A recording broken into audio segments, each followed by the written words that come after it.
ये कहा जा रहा था कि किशोर कुणाल चाहते नहीं थे कि उनकी बहू चुनाव लड़े या उनके घर से कोई राजनीति में आए। पहले तो मैं बोल दूं कि यदि मैं नहीं आता, ये लोग तरह तरह की बातें करते मेरे बारे में। बहू मेरी चुनाव में है, मैं नहीं यदि आता, अब भी नहीं आता, तो बोलते कि किशोर कुणाल के घर में दलित बहू आई, ये इसके पक्ष में नहीं थे, इसलिए वो चुनाव में नहीं आए। संभवी केवल समस्तीपुर क्षेत्र की केवल उम्मीदवार नहीं, वो एक इतिहास रचने जा रही है। वो इतिहास ये रचने जा रही है कि इस लोकसभा में वो जीत कर जाएगी तो सबसे कम उम्र की सांसद बनेगी। कि जिस समय ये लोग, शायद कोई दिन था, मंदिर आए थे दर्शन करने के लिए, साइन और संभवी, मैं अंदर बैठा हुआ था, तो ये लोग खबर करने आए। सबसे पहले खबर मुझे इन लोगों ने की थी। संजोग था कि मंदिर में थी तो ये सूचना चिराग पासवान जी ने दी। तो हम लोग तो उस तरह के इमोशनल आदमी है नहीं, तो हमने आशीर्वाद दिया कि विजयी हो। इनसे जब मिली उसके बाद जा करके तो ऐसा गले लगा करके मिले कि वायरल हो गया। यही अंतर होता है उनमें और में। शांभवी के पिता यानी जो मंत्री हैं जेडीयू के अशोक चौधरी, उनका कोई योगदान नहीं है। यानी उन्होंने पैसे देकर तो टिकट नहीं खरीदा है। लेकिन क्या आपने खरीदा है पैसे देकर बहू के लिए टिकट? नियम का हमने जीवन आजीवन अक्षरशः पालन किया है। हमने किसी को, किसी भी संस्था में किसी को 10,000 रुपया से ज़्यादा हम लोगों ने आज तक ये कैश में दिया ही नहीं है। लाख इमरजेंसी आ जाए। कबीरदास जी का है, साईं इतना दीजिए जामे कुटुंब समाए, मैं भी भूखा ना रहूं साधु न भूखा जाए।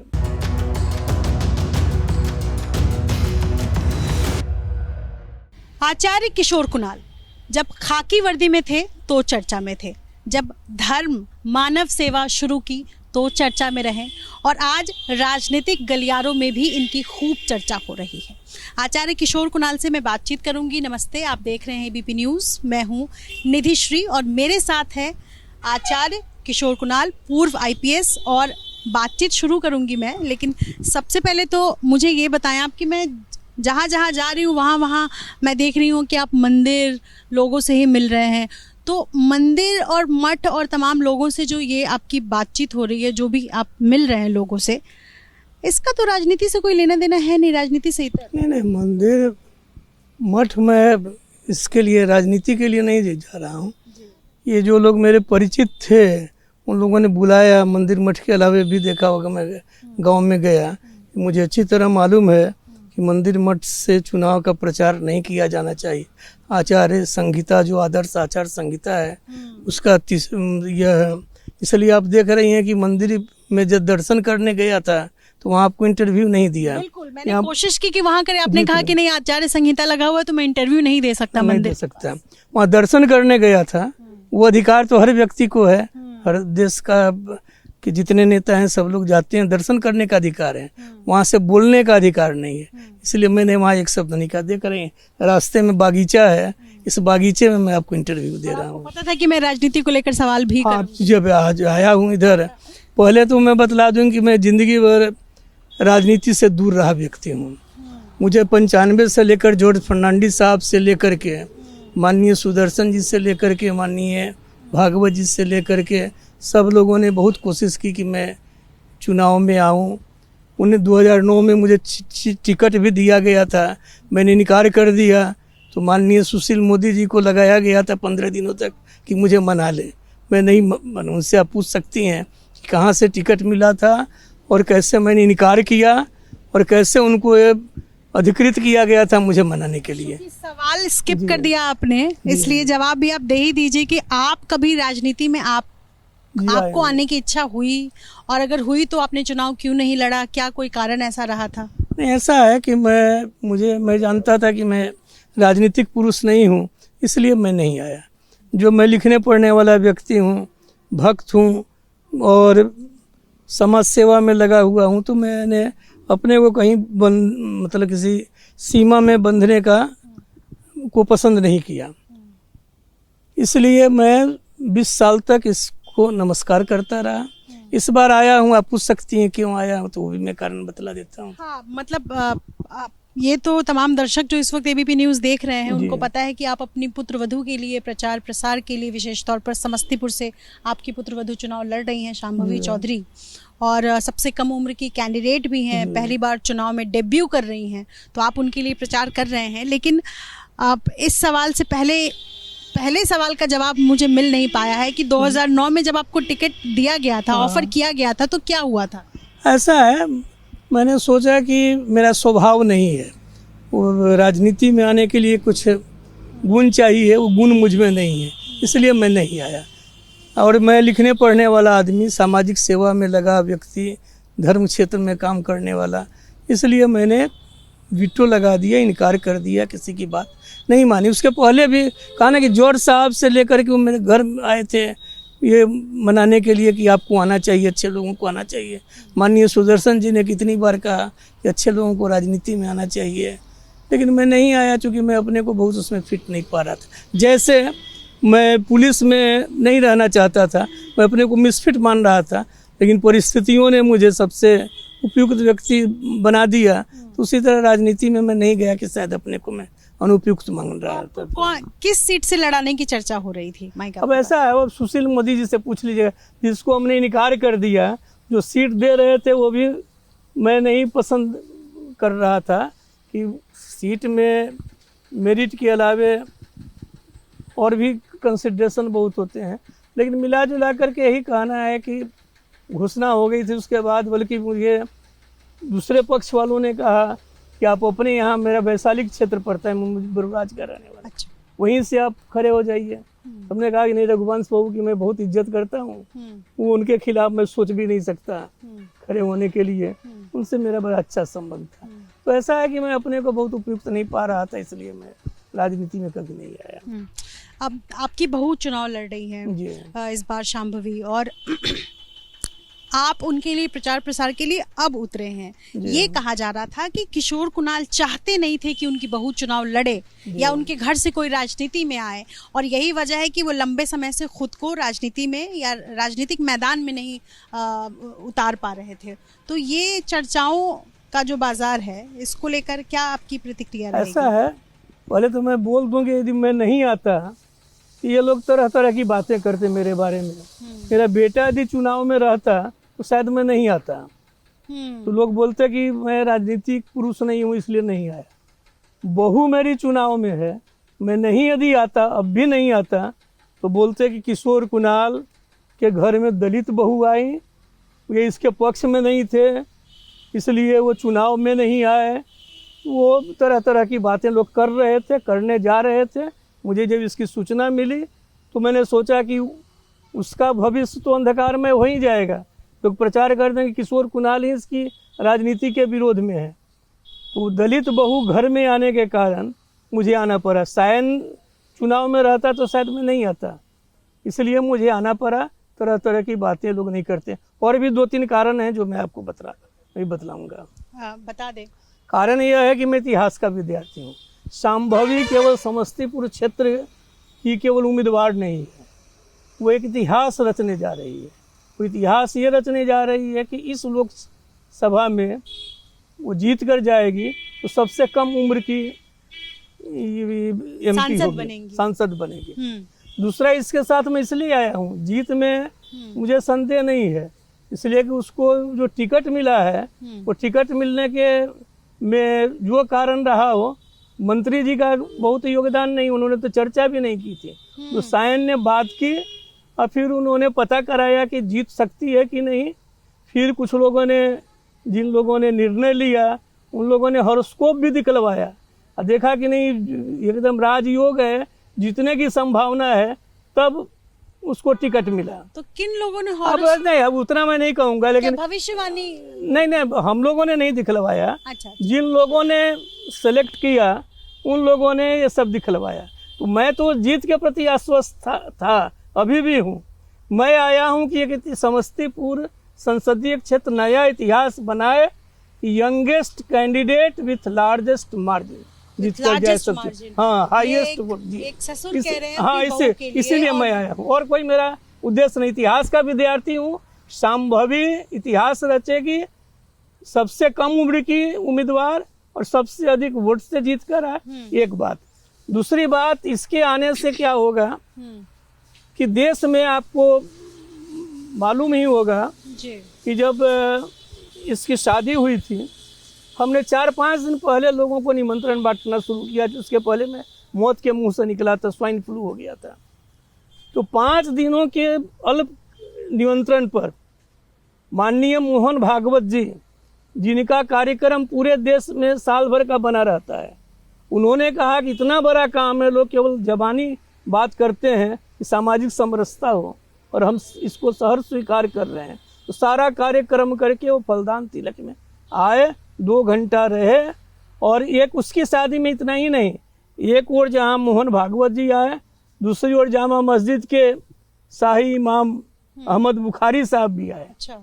एक और जहाँ मुख्यमंत्री जी माननीय नीतीश कुमार जी आए, वहाँ दूसरी ओर रामनाथ कोविंद साहब भी आए। इसलिए कि वो एक देश में सामाजिक समरसता सद्भाव का प्रतीक है। यूनिटी डाइवर्सिटी तो आपके खुद के घर में शादी के दिन जी देखा होगा। कर दिया और सहर्ष किया। वो जीत कर जाती है, इस देश में बाकी सब लोग तोड़ने का काम कर रहे हैं। सब लोग नहीं, मतलब अधिकांश लोग, बहुत लोग जोड़ने का भी काम कर रहे हैं। तो जो लोग तोड़ने का काम कर रहे हैं, संभवी इस देश की सामाजिक समरसता को सुदृढ़ करने के लिए, इस देश के सांप्रदायिक सामाजिक और सांप्रदायिक सद्भाव को मजबूत करने के लिए वो सांसद बनेगी। इसलिए मैं उसका हाथ मजबूत करने आया हूँ। एक बात और मैं बतला दूँ, जब भगवान बुद्ध का जन्म हुआ था तो एक असीत मुनि आए थे। तो राजा शुद्धोधन ने कहा कि बच्चे को देखिए क्या बनेगा। तो पहले वो हंसे फिर रोए। तो राजा शुद्धोधन ने पूछा कि ये क्या बात है कि आप हंस भी रहे हैं, रो भी रहे हैं। तो उन्होंने कहा कि मैं हंस रहा हूँ इसलिए कि ये बहुत बड़ा महापुरुष बनेगा, लेकिन जब महापुरुष बनेगा इसलिए मैं हंस रहा कि महापुरुष बनेगा। धर्म प्रवर्तक या तो चक्रवर्ती सम्राट बनेगा या धर्म प्रवर्तक बनेगा।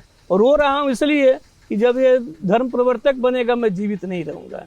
तो शुद्धोधन ने कहा कि मेरे कुल में और धर्म प्रवर्तक बनेगा चक्रवर्ती सम्राटों के कुल में, तो ऐसा नहीं हो सकता।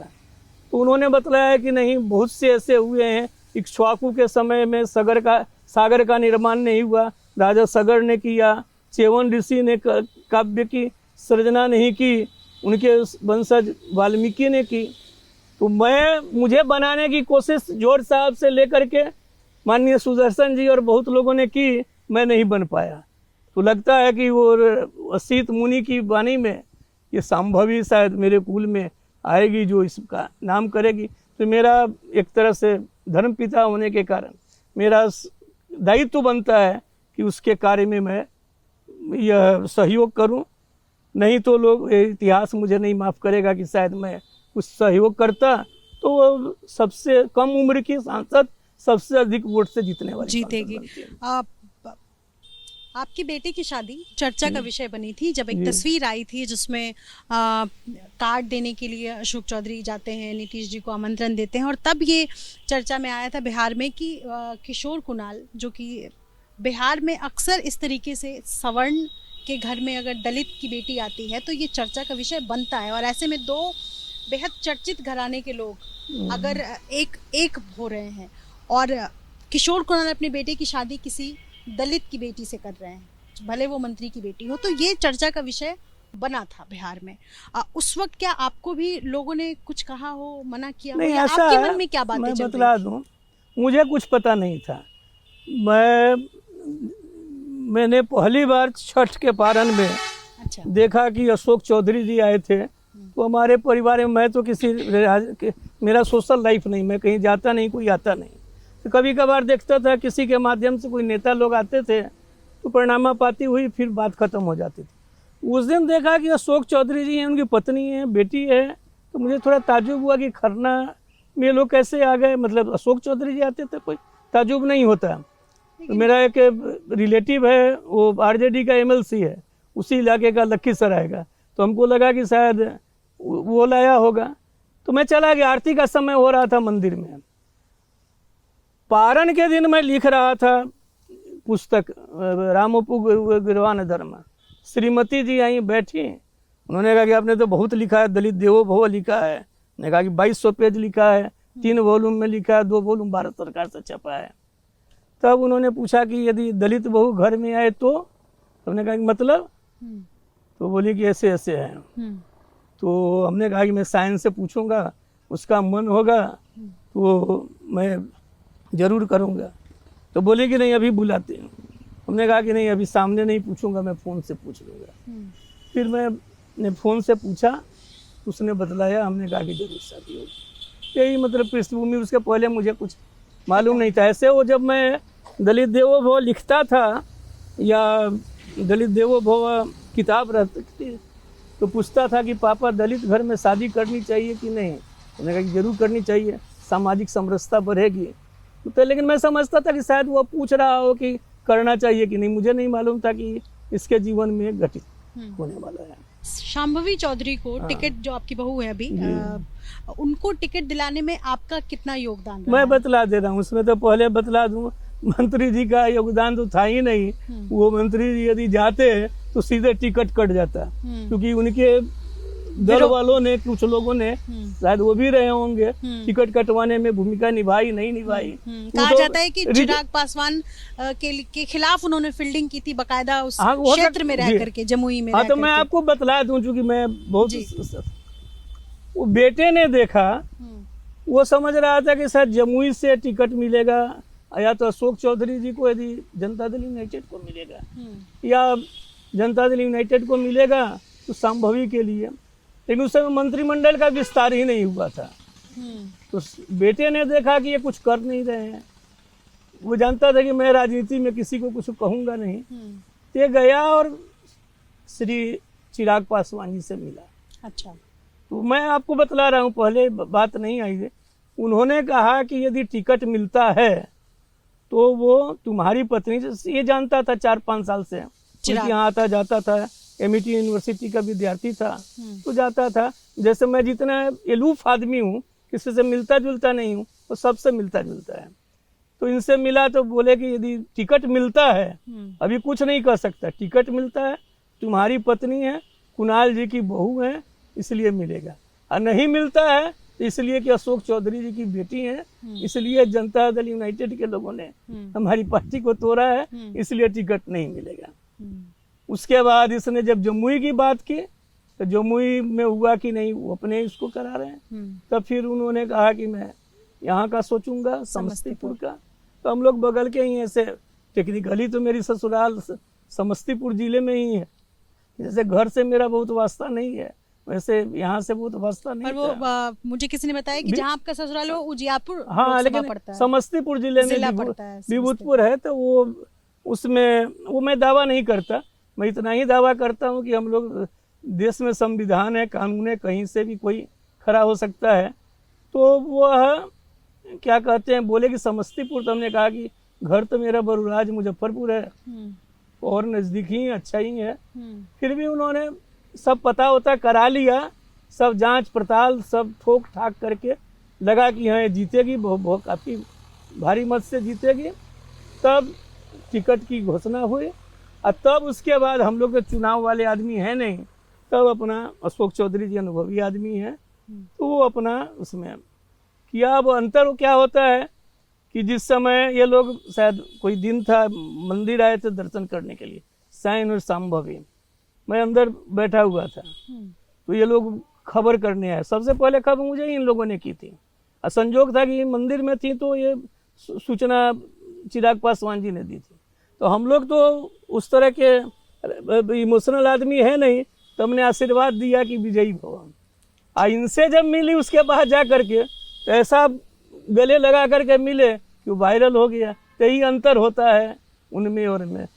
टिकट दिलाने में उनकी भूमिका नहीं है, लेकिन चुनाव के वो निपुण व्यक्ति हैं, महारत उनको हासिल है, तो अपना करे। में तो आया नहीं था 2-3 कारणों से। और पहला कारण था कि यह मैं नहीं आना चाहता था राजनीतिक बात में, लेकिन जब मुझे खबर मिली कि मेरे खिलाफ प्रचार होगा कि मैं संभवी के खिलाफ हूँ, तो मेरे चलते उसका भविष्य खराब नहीं हो, इसलिए मैं आया।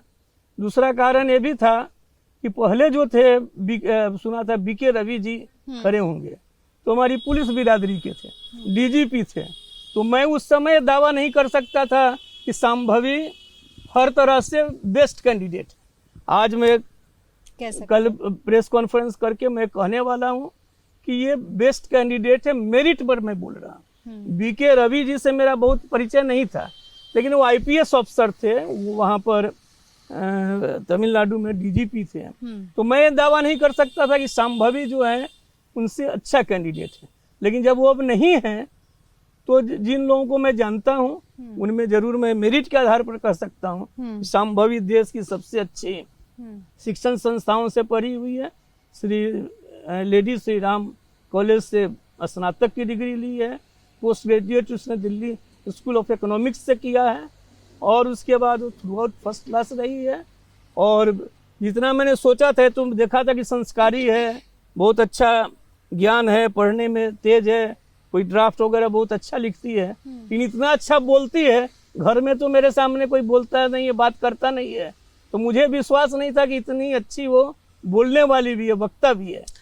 पर एक सवाल है, हाँ। जो मैंने शांभवी से भी पूछा था जब हमने उनका इंटरव्यू किया था एबीपी न्यूज़ के लिए, हमने उनसे पूछा था कि उन पर आरोप है कि उनको परिवारवाद की वजह से टिकट मिला है। क्या कोई कैंडिडेट अच्छा डिबेट कर लेता है, अच्छे कॉलेज से पढ़ा हुआ है, स्कूल का संचालन करता है, क्या इतना काफी होता है किसी कैंडिडेट के लिए चुनाव लड़ने नहीं, में? मैं बतलाता हूँ।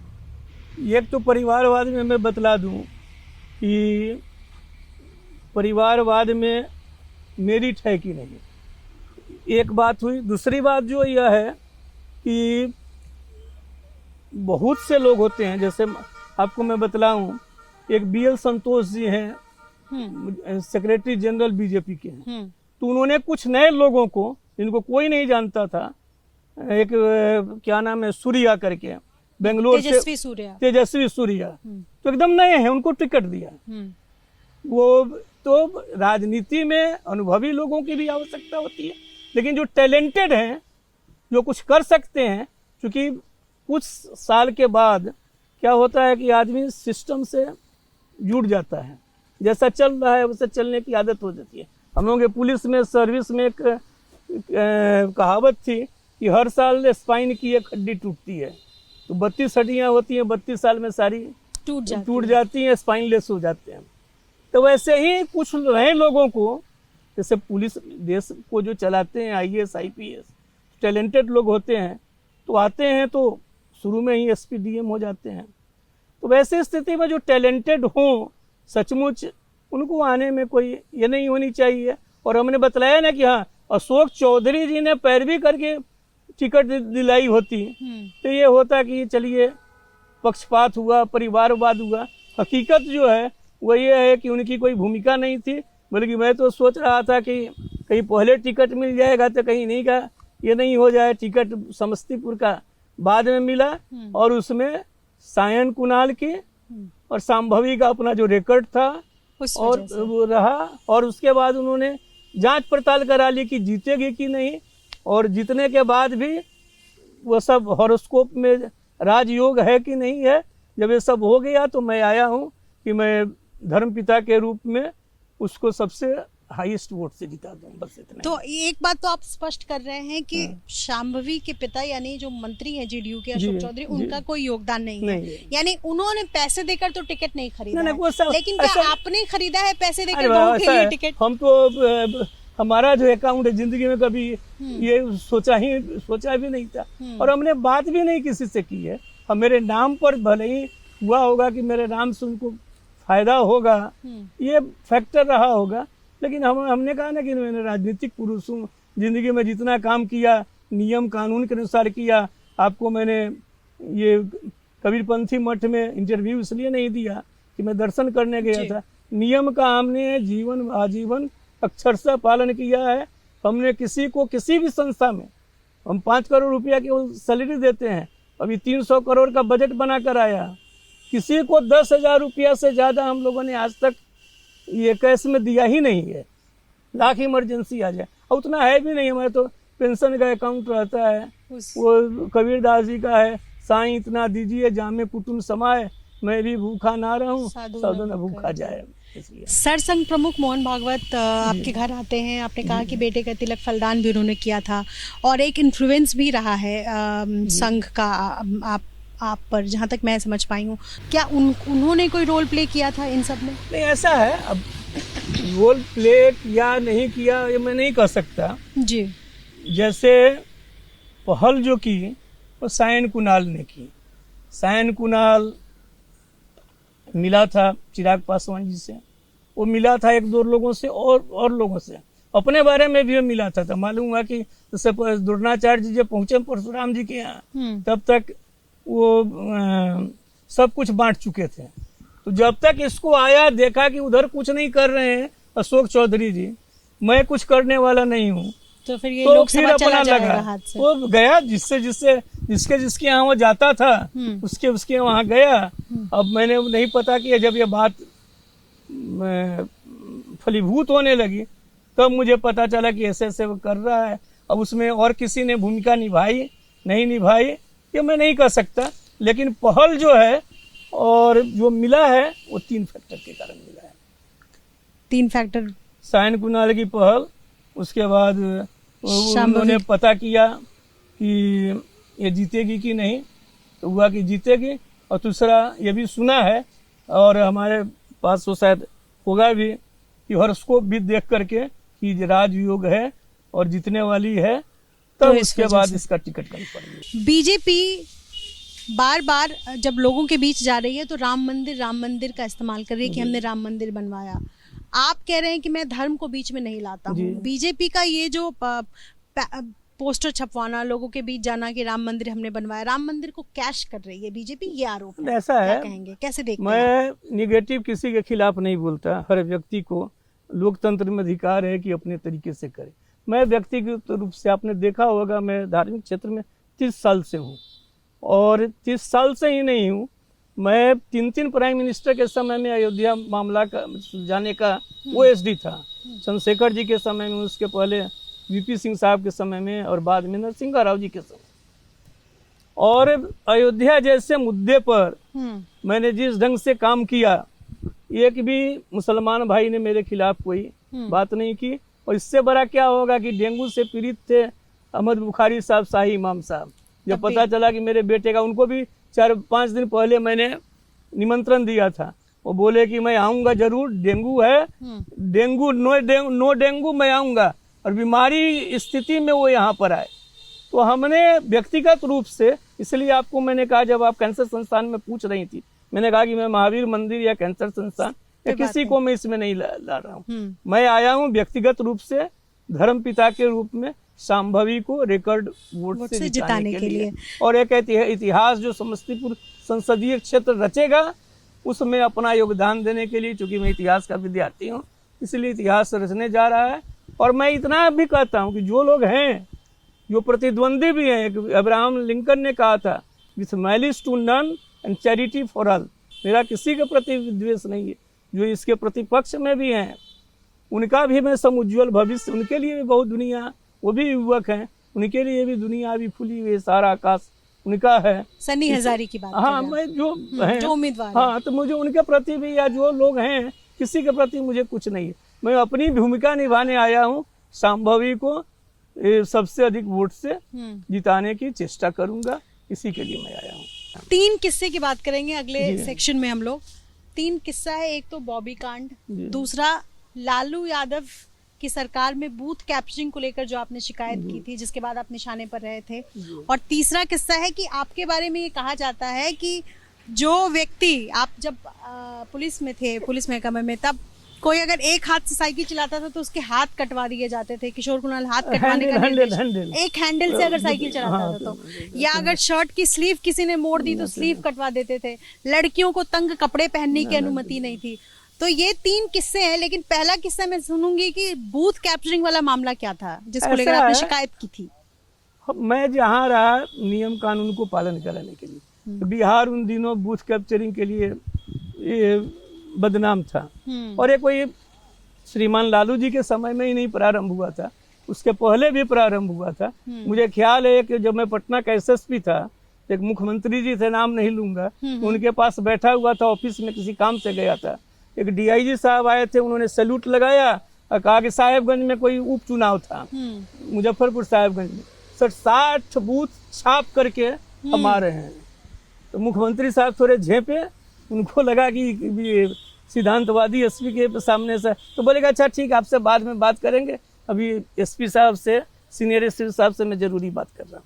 तो एक तो मैं बतला दूं कि यह बूथ कैप्चरिंग जो है आम बात होती थी उस वक्त, आम बात थी, और इस कदर होती थी कि जब मैं अपने बैचमेट को सुनाता था गुजरात में, तो लोग बोलते थे कि तुम गप कर रहे हो, ऐसा लोकतंत्र में हो ही नहीं सकता। तो एक बात ये थी, तो जिन बातों की जानकारी मुझे थी, जैसे एक बार मैं स्लीपर क्लास में, जब मैं रोहतास का एसपी था, दिल्ली से आ रहा था, तो दो लोग बात कर रहे थे कि जो पीएमसीएच को सुधार देगा, महावीर मंदिर को सुधार देगा, उसको अच्छा सफल प्रशासक मानेंगे। जब मैं पटना के एसएसपी बना, तो मैंने सबसे पहला काम महावीर मंदिर को सुधारने का किया। तो उसी तरह इसके बारे में कैप्चरिंग को लेकर आपने हाँ शिकायत ना, मैं की थी? बतला दूं, जब मैं चुनाव का नोडल अफसर बनाया गया शेषन जी के जमाने में, तो हमने कहा कि बूथ कैप्चरिंग रुकना है। तो उस समय एसवीएम त्रिपाठी जी थे, जो सीआरपी के डीजीपी थे, वो बिहार भर के इंचार्ज वो थे, पूरे देश भर के नोडल अफसर। अब मैं था नोडल अफसर, तो उन्होंने मुझसे पूछा कि आप चुप हैं, कुछ सुझाव नहीं दे रहे हैं। हमने कहा इसलिए नहीं दे रहा हूं कि यहाँ पर बूथ कैप्चरिंग होती है और शांतिपूर्वक होगा इस बार, लेकिन मैंने लिखा भी है अपनी किताब में कि शेषन साहब गरजे जरूर, लेकिन बरसा केवल उनका गरूर, केवल अभिमान बरसा, वो सिस्टमेटिक आदमी नहीं थे, इसलिए रोक नहीं पाए। तो हमने जरूर कोशिश की कि बूथ कैप्चर नहीं हो। हम लोगों के यहाँ सैनिक उद्बोधन होता है, सबको मैंने से बुला करके कहा कि बूथ कैप्चर नहीं होना चाहिए। तो बूथ कैप्चरिंग में वो हो गया, वो किसी सीआईएसएफ ने रोक दिया, फिर बहुत लंबी बात चली।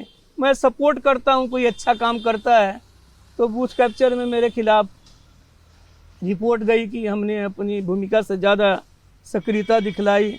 फिर मैं इतिहास का विद्यार्थी हूँ, तो इतिहास लिख देता हूँ। तो लालू जी के निशाने पे आप लंबे समय तक रहे थे उस नहीं, वक्त? ऐसा है रहा, लेकिन मेरी किताब है, उसमें मैंने लिखा भी है, लंबे समय तक रहा। लेकिन यही श्रीमान लालू जी जब ये रेल मंत्री थे, तो हमारे सीआईएसएफ के डीजी थे, स्पेशल सेक्रेटरी हुए थे, मिश्रा जी थे जगन्नाथपुरी के। तो उन्होंने पूछा था उनसे कि आपको और कुणाल जी को, तो उन्होंने जो सब बातें, मिश्रा जी पुरी के रहने वाले थे, श्रीमान लालू जी ने पूछा भी था कि आप कहाँ रहिएगा, तो वहाँ रहेंगे जगन्नाथपुरी। इसलिए ऐसा भी नहीं था कि वो मुझे कुछ बतलाते हैं। तो उन्होंने जो मेरे बारे में प्रशंसात्मक बातें कही, या बाद में मैं धार्मिक न्यास बोर्ड में था या ऐसे भी था, तो कोई पूर्वाग्रह उनका नहीं है। अब जब सर्विस में आदमी रहता है तो कभी आपसे संघर्ष हो गया, कभी दूसरे से हो गया, तो ऐसी बात थी। लेकिन मैं उनमें भी बहुत सारे अच्छे गुण हैं, कोई मुझे शिकायत किसी के प्रति नहीं है। ये बॉबी केस क्या था? ऐसा बॉबी है, केस से ही कहा जाता है कि आचार्य किशोर कुणाल चर्चा में आए थे। मैं ये जानना चाहती हूँ। मैं आपको बतलाऊं, जब मैं पटना का एसएसपी था, किस साल की बात है ये? 1983-84 में, ठीक है। तो जो मैंने काम किया, असली काम, वो बॉबी केस में दब गया। वो काम ये था कि जब मैं आया था पटना का एसएसपी बनकर, उस समय तक मैंने मुख्यमंत्री का चेहरा भी नहीं देखा था, जबकि मैं 4.5 साल से बिहार में था। दूसरी बात थी कि मुझे अब जो व्यक्ति मुख्यमंत्री का चेहरा भी नहीं देखे पटना का एसएसपी बना दिया जाए, ये चमत्कार ही जैसी बात होगी। उसकी पृष्ठभूमि ये थी कि वहाँ विधि व्यवस्था बहुत बिगड़ी हुई थी। 6 महीने में करीब 100 मर्डर हुए थे मसौरी सब डिवीजन में, नक्सलाइट और भूमि सेना वालों के बीच में, पटना में बराबर था। तो उस समय श्रीमान राजीव गांधी जनरल सेक्रेटरी हुए थे मिसेज गांधी की हत्या के बाद। अच्छा। तो उन्होंने उस तत्कालीन मुख्यमंत्री को 3 महीने का समय दिया था कि आप लॉ एंड ऑर्डर सुधारिए या आपको हटा दिया जाएगा। तो उसके पहले मैं रोहतास का एसपी था, तो असली पुलिस का काम मैंने रोहतास के एसपी के रूप में किया था। जब मैं गया था 100 से अधिक डकैतियां महीने में होती थी, वो हमने एक पुलिस अधिकारी के रूप में। नक्सल प्रभावित था उस टाइम? जी ना, रोहतास नक्सल डकैतों से प्रभावित था जी। अच्छा। नक्सलाइट एक बेल्ट में छोटा सा था, लेकिन डकैत लोग थे जो डाका डालते थे, मर्डर करते थे, बलात्कार करते थे, बहुत स्थिति खराब थी। स्लीमैन के समय में जो पिंडारियों का प्रकोप था वही हम उस समय रोहतास का था। और हमारे पहले वाले जो एसपी साहब थे वो इतने, उस तरह का मैं धार्मिक नहीं हूँ, कोई जाता था कि हमारे यहाँ डकैती हो गई तो बोलते थे कि राम जी की कृपा से हो गई, प्रार्थना कीजिए कि भविष्य में नहीं। हमने दमन जो है, मतलब शासन का दमन, वो रोहतास में किया। तो वैसे स्थिति में मेरी ख्याति रोहतास एसपी के रूप में हुई थी, इसलिए मुझे बुलाया गया। तो मैं आना नहीं चाहता था कि पटना एसएसपी मतलब रोज पैरवी होगी। तो मैंने कहा कि पटना में नहीं आऊँगा। जैसे हमने कहा ना, राजनीति में मैं नहीं गया, इसलिए नहीं गया कि वो मेरा स्वभाव नहीं था। तो उसी तरह पटना में इसलिए नहीं आया, आना चाहता था कि पैरवी होगी। तो मुख्यमंत्री जी ने कहा कि आप गारंटी लीजिए 6 महीने तक एक भी पैरवी कोई भी करेगा तो आप मुझे बतला दीजिएगा। मेरी ओर से भी कोई पैरवी नहीं हुई। तो मैं आया, और आने के बाद मैं न कोई रत्न धारण करता हूँ, राशि रत्न, और न मैं मुहूर्त दिखवाता हूँ। मैं भक्त हूँ, मानता हूँ कि हर क्षण मुहूर्त शुभ मुहूर्त है। लेकिन हमारे पहले के जो एसएसपी साहब थे वो बोले कि मैं अभी चार्ज नहीं दूंगा, मुहूर्त दिखला कर दूंगा। तो वो पता नहीं कैसा मुहूर्त उन्होंने दिखवाया कि जिस मुहूर्त में उन्होंने चार्ज मुझे दिया, उस मैंने मुख्यमंत्री जी को कहा था कि आपको 3 महीने का समय मिला है, 1 महीने में मैं शहर ठीक कर दूंगा, 1 महीने में देहात। लेकिन वो ऐसा मुहूर्त था कि 3 दिन में जितने अपराध हुए, या तो इनकाउंटर में मारे गए या पकड़े गए या सब हो गए। 1 सप्ताह में जितने पटना के अपराधी थे शहर छोड़कर चले गए। तो उसके बाद 1 सप्ताह और मैंने देखा। 15 दिनों के बाद मैंने कहा कि अब 1 महीने का समय था, पटना शहर ठीक हो गया। देहात में मसूरी गया जहाँ 100 मर्डर हो चुके थे। मैंने गांव-गांव में जा करके पैजामा कुर्ता पहन करके, खाकी वर्दी हटा करके, सिविल ड्रेस में एक बॉडीगार्ड को साथ में रखा और पुलिस फोर्स को गांव के छोर बाहरी छोर पर कर दिया।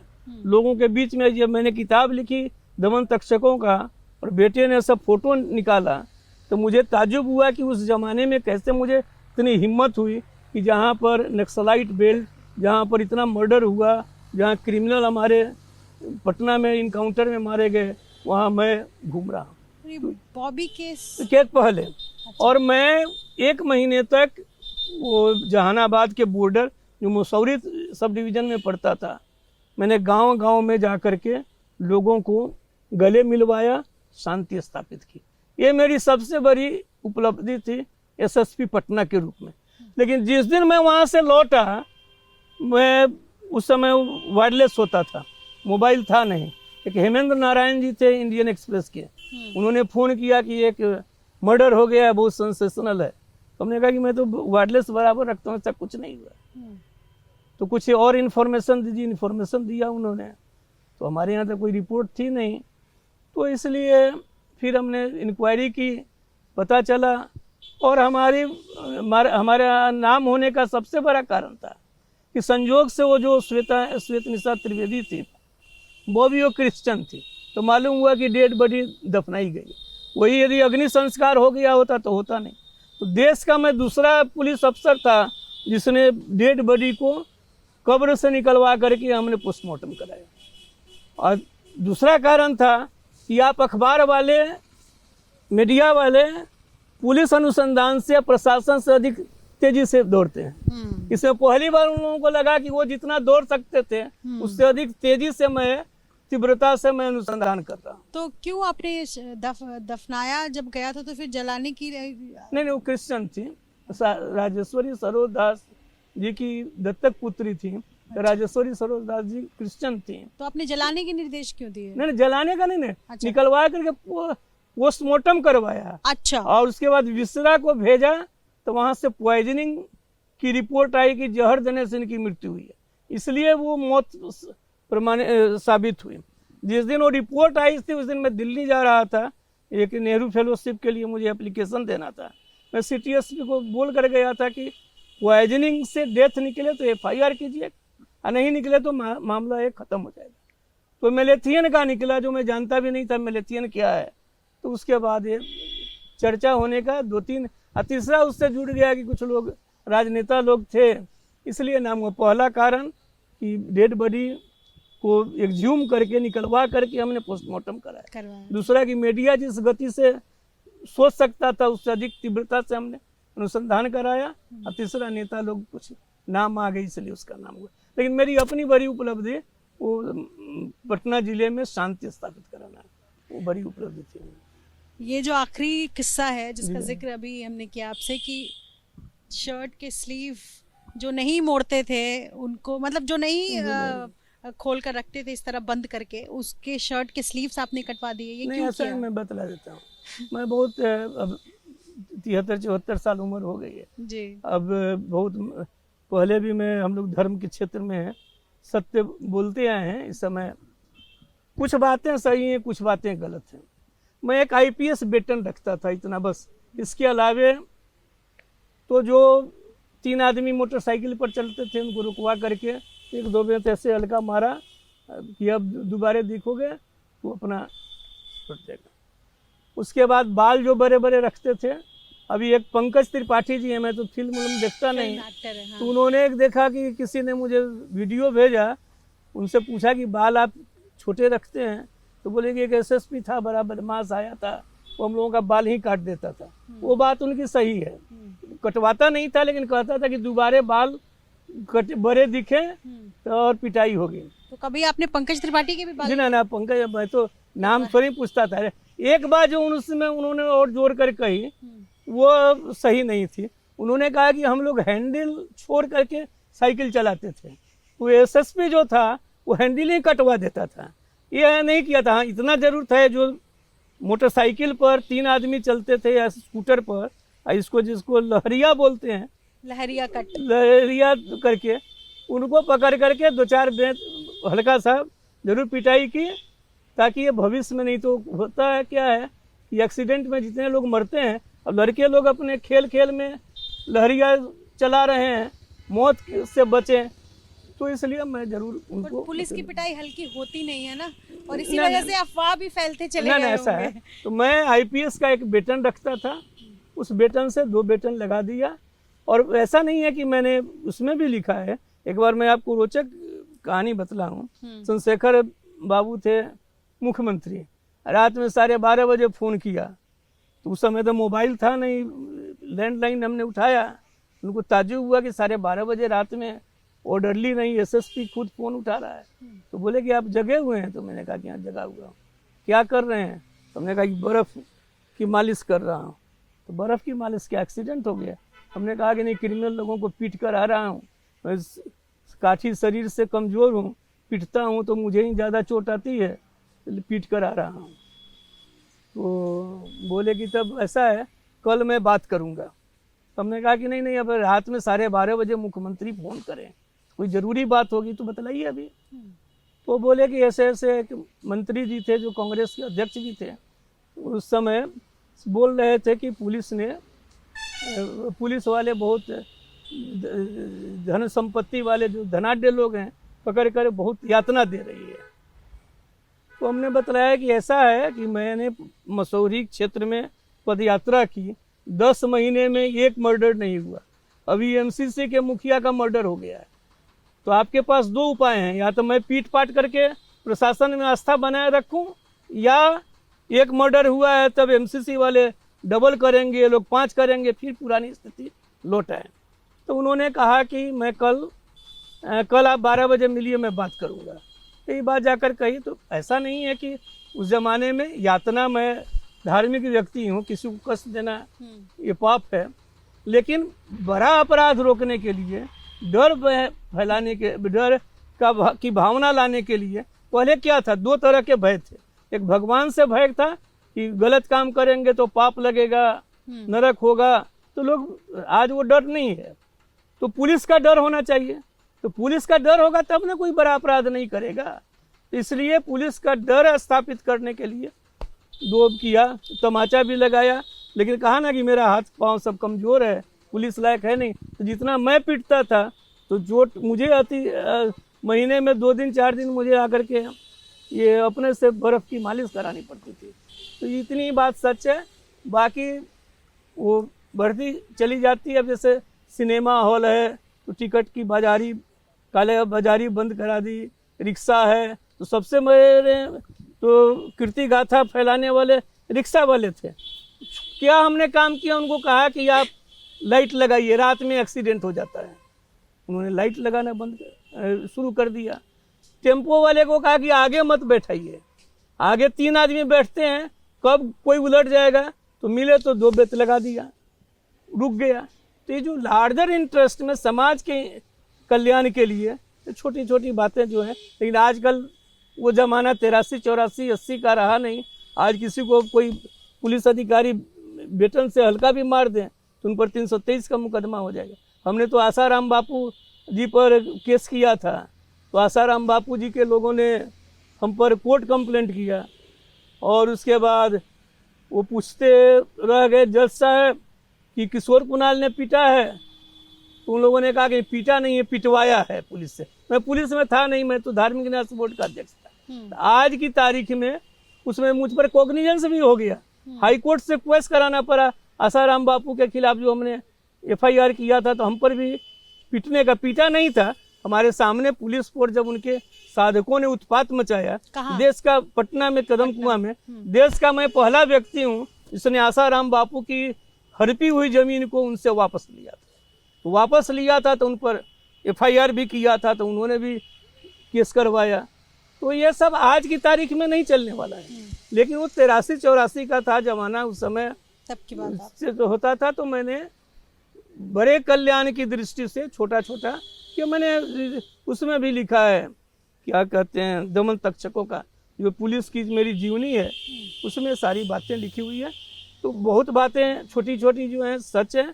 कुछ जैसे पंकज त्रिपाठी जी ने बतलाया है, तो हो सकता है कि हमने नहीं किया, वो हैंडल कटवाया तो नहीं था, लेकिन लहरिया वालों को रोक करके जो हल्का सा दिया कि बाबू तुम्हारी ज़िंदगी जो है बहुत प्रिय है, इसलिए यह काम मत करो। ठीक है, बहुत शुक्रिया सर, बहुत शुक्रिया हमसे बातचीत करने के लिए। और अपने सहयोगी CK सिंह के साथ निधिश्री, ABP न्यूज़ समस्तीपुर।